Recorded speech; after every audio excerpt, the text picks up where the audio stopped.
Nianze na jina moja, Juma Duni Haji.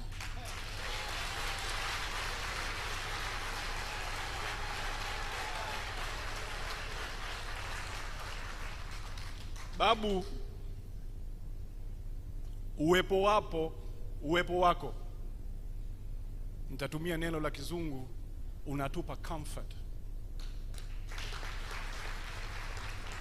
Asa comfort sitaki kulitumilia kwa uwepesi wake. Labda niseme hivi, ni sawa sawa na mtu mzima kwenye familia anayetegemewa.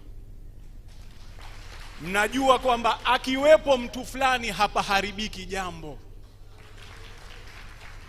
Ikiwa mnakwenda sawa atakwambieni, ikiwa mnaharibu atakwambieni, na hatukubali muonewe. Anajitambua na ana msimamo. Babu, tunakupenda. Babu, tunakupenda na tunakuthamini. Tunakueleza wewe kwa sababu wewe ni kielelezo cha wazee wetu wengine wote. Wazee ambao wanajitambua, hawayumbi, wenye misimamo, wasiokata tamaa. Tunao wengi Unguja na Pemba. Na tumshukuru Mwenyezi Mungu tuna wazee kama hao. Kwa sababu jamani, mkiwa na wazee wasiojitambua hatari. Mzee akiwa na tabia mbaya, basi ukoo na familia ishapotea. Sisi tumshukuru Mwenyezi Mungu tuna wazee hawa. Wanatuweka kwenye mstari. Na ndio maana Mwenyezi Mungu pia anatufungulia njia. Mlokuweko hapa, najua wazee siku hizi huko wanaona na kusikia kila jambo. Lakini wafikishieni salamu wazee walokuweko Viamboni huko. Waambieni tunawapenda. Waambieni tunawathamini. Waambieni waendelee kushikamana na kutusimamia na kutuongoza. Babu Juni, tunakushukuru. Tunakushukuru sana. Mwenyezi Mungu atakujalia kila la kuwa kheri na wewe na aila yako. La pili, ndugu zangu, mwenyekiti majuzi aliyazungumzia mapinduzi. Maana sahihi ya mapinduzi. Mimi alinigusa. Ukiyataja mapinduzi unanigusa. Nasibisha nayo. Na nakuombeni munivumilie kidogo. Ndugu zangu, maana ya mapinduzi ni usawa. Wazungu wanasema equity, usawa. Ni jambo la ajabu litakuwa serikali ya mapinduzi ikawa inajipindua wenyewe kila miaka mitano. Haikupata kuwa madhumuni ya mapinduzi. Na ndio maana ikaitwa serikali ya wakwezi na wakulima. Kwa maana wale wanyonge wasokiwa na sauti, ile ndio ilikuwa serikali yao. Kuwalinda na kuwahifadhi na kuwaheshimu na kutawala kwa niaba yao.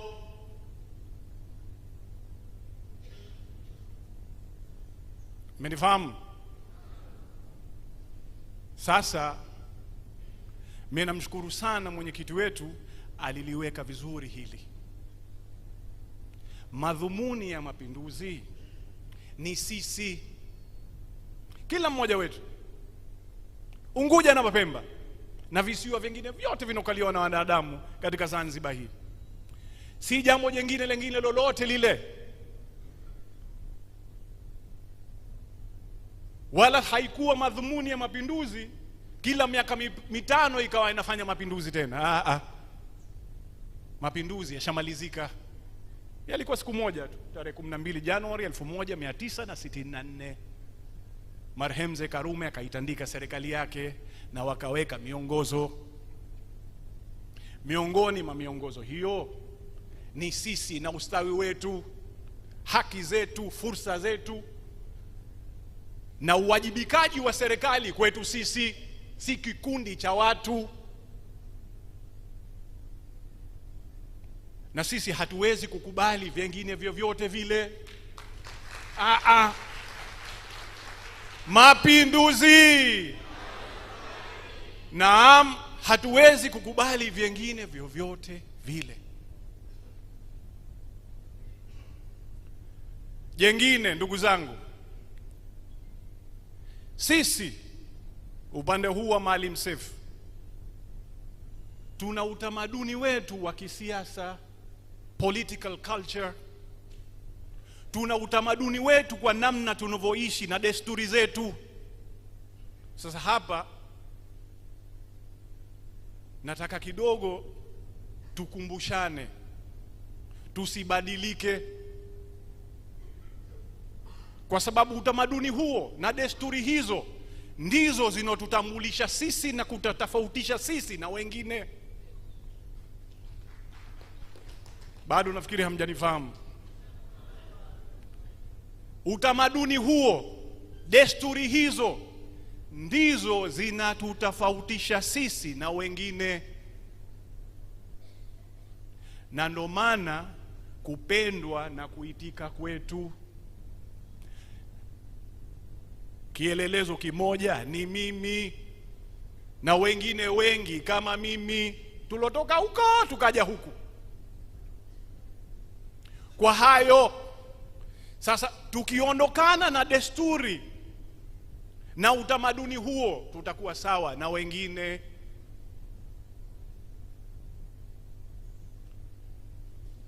Na ndio maana nimewataja hawa wazee, wanafahamu haya. Nataka hapa kuchukua fursa hii maalum na adhimu, tukumbushane. Hatuna haja kubadilika na kufata jengine. Tunakubalika, tunaaminiwa hivi tulivyo.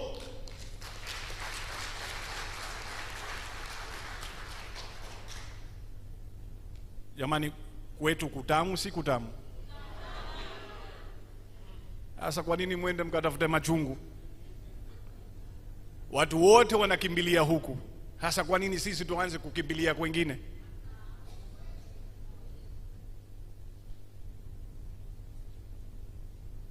Jengine, mwenyekiti wetu. Ndugu zangu, mimi mwenzenu, kwa bahati nzuri wako walionizidi wengi, lakini alhamdulillah Mwenyezi Mungu amenionyesha pia ya siasa, raha na machungu ya siasa pia nimeyapitia. Nimetiwa kwenye blender.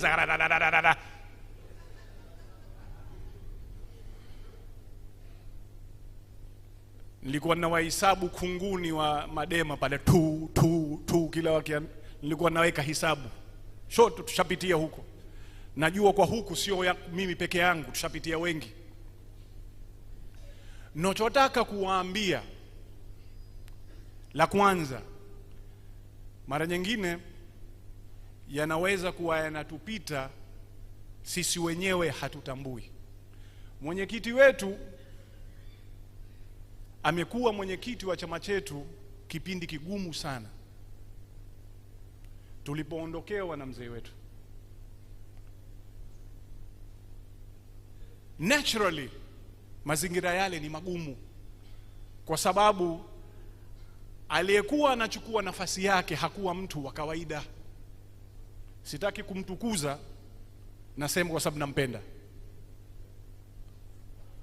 Alikuwa kiongozi wetu kwa zaidi ya miongo minne, iconic wazungu wanasema. Alikuwa alama ya demokrasia na harakati za mageuzi ndani ya Jamhuri hii ya Muungano wa Tanzania. Hakuna mwingine kama yeye. Nimekosea jamani? Yupo mwingine anafanana na Maalim Seif? Mimi simuoni. Sasa mwenyekiti wetu anakuwa mwenyekiti wakati tunaondokewa na mtu kama huyo. Lakini tizameni la ajabu, uwepo wake imekuwa kama vile umeme unapokatika na ukawaka hapo hapo. Wazungu wanasema blink of an eye. Hata hatukuhisi kwa mali mkaondoka, hayupo tena.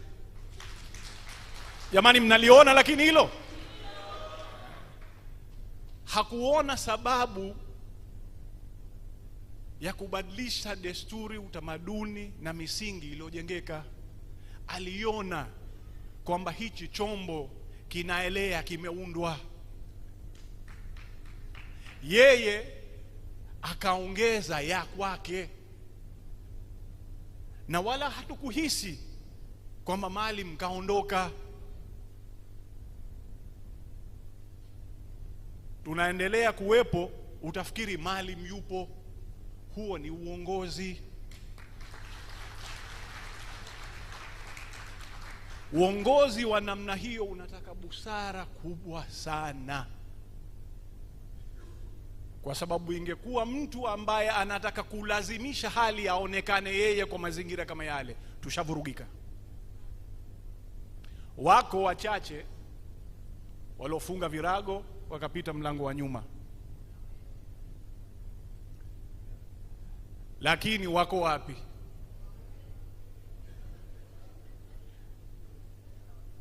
Haki ajabu huku, ukimsaliti yule marehemu na wenzake haifiki hata wiki, ushasahuliwa. Huo ndo ukweli jamani, tumeishi, si tumeyaona? Hapa hapa tu hai tunayaona. Si vizuri kuwataja watu majina, walikuwa wenzetu, lakini wako wapi? Wakipita wanajibanza na viambaza, kwa sababu huku kuna matumaini ya Wazanzibari.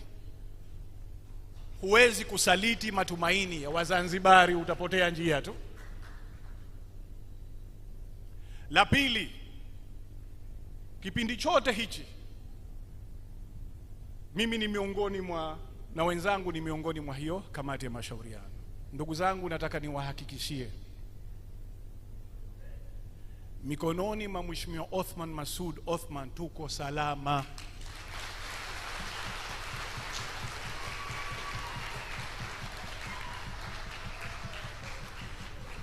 Na hili maneno hayo sitamki kwa wepesi. Na kupeni mfano, wanangu walinyimwa vitambulisho.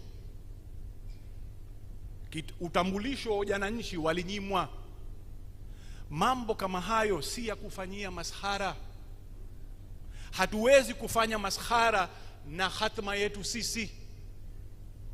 Sasa kwa vile sifanyi maskhara, na mpima mtu kwa udhati,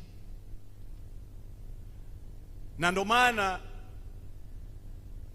ninaona fahari na faraja kusimama mbele yenu kusema mikononi mwa Mheshimiwa Othman tuko salama.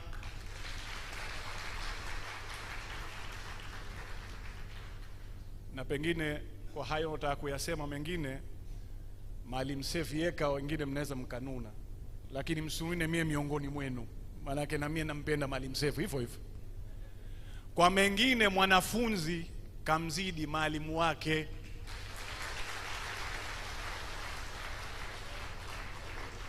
Na hili nakupeni kwa uhakika. Nimekaa naye kwa karibu mzee wetu marehemu Maalim kwa zaidi ya miaka 10. Nilikuwa mshauri wake na tumepitia mengi. Nakumbuka uchaguzi wa mwanzo, wenzangu walikuwa washazoea, mabomu ya machozi yanarindima, tuko Mtendeni pale. Maalim alinitizama akaona hajazoea huyo. Sasa katika kulala, manake ndo sote tunalala pale pale Mtendeni, yeye akakaa analala juu ya kiti ofisini kwake, akamwambia Mansuri njoo lala hapa. Kwa siku 3 nimelala chini yake, huku vyuma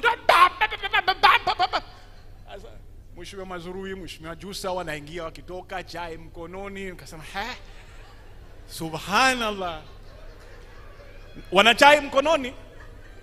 Asubuhi inaletwa mikate pale, chai ya maziwa, watu wanachovya, wanakula, mie taabani.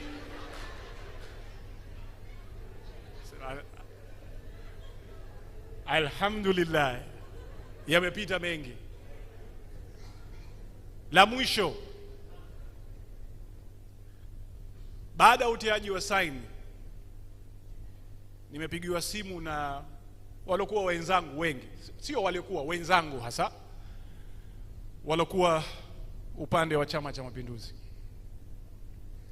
Kuna mmoja alikuweko pale, mzito, tulisalimiana kwa macho wakati tuko pale. Tulisalimiana kwa macho. Wazanzibari si mnajua kusalimiana kwa macho? Na yeye Mzanzibari, mwanamme. Niweke sawa hili.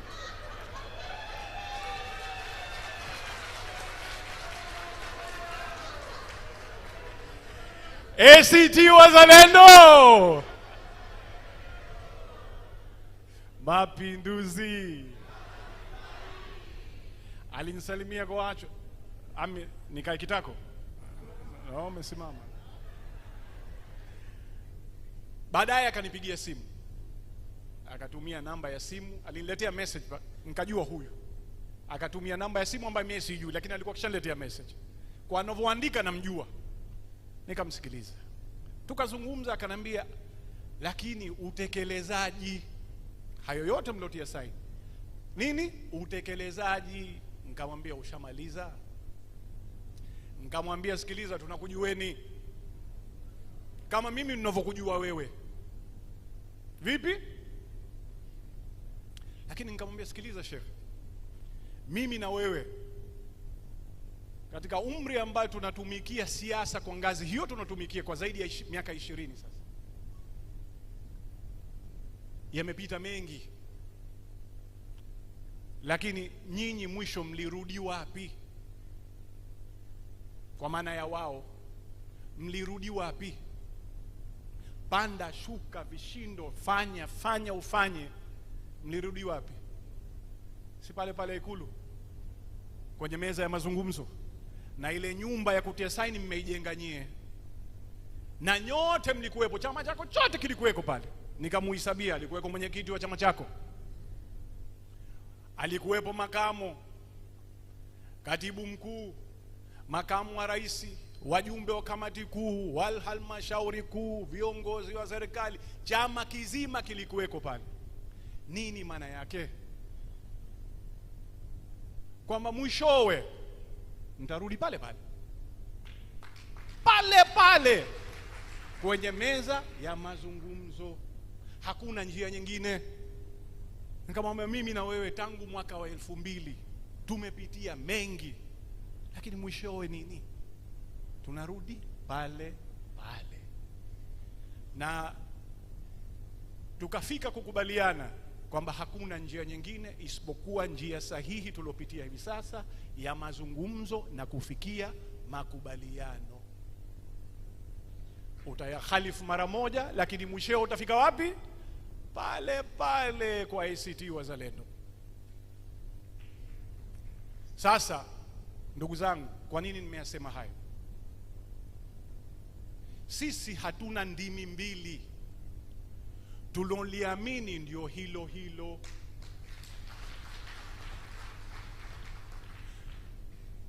Hii kamati ya mashauriano hii ilikuwa haina kikao cha pili cha kwenda kuvuruga haya mlokubaliana kwenye kikao cha mwanzo. ACT Wazalendo ikizungumza, ikikubali, kauli ndio hiyo moja, na yale yote tulokubaliana na CCM tutayasimamia kilillahi kwa kuyatekeleza. Lakini pia hatuhofii kusema ukweli. Sisi tunasema ukweli. Yakiharibika mwenyekiti atakwambieni, kwa sababu huo ndio ukweli. La mwisho kabisa, la majuzi ni kubwa. Narejea tena, ni kubwa. Yamepita mengi. Nimeyaona miafaka nikiwa mjumbe wa Baraza la Wawakilishi tangu marehemu Benjamin William Mkapa. Nimeona maridhiano nikiwa mjumbe wa kamati ya maridhiano ya Mzee Moyo, lakini ya Alhamis hayajapata kutokea.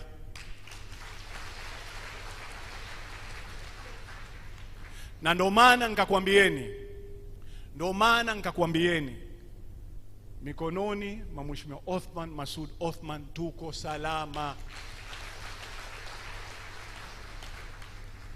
Tena tuko salama sana.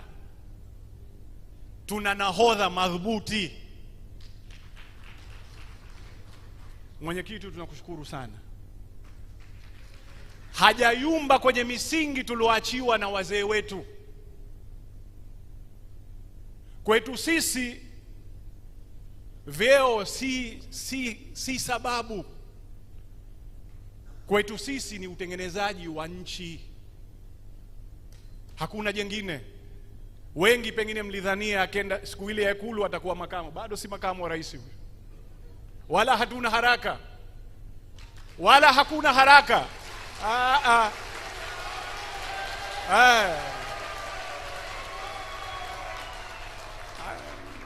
Ndio maana nikakwambieni mikononi mwake tuko salama. Tuko salama. Hakuna haraka. Katulia kama maji ya mtungini. Taratibu. Kwanza tutengeneze ya wananchi na nchi. Halafu mengine. Taratibu. Hatujapata kuwa na papara.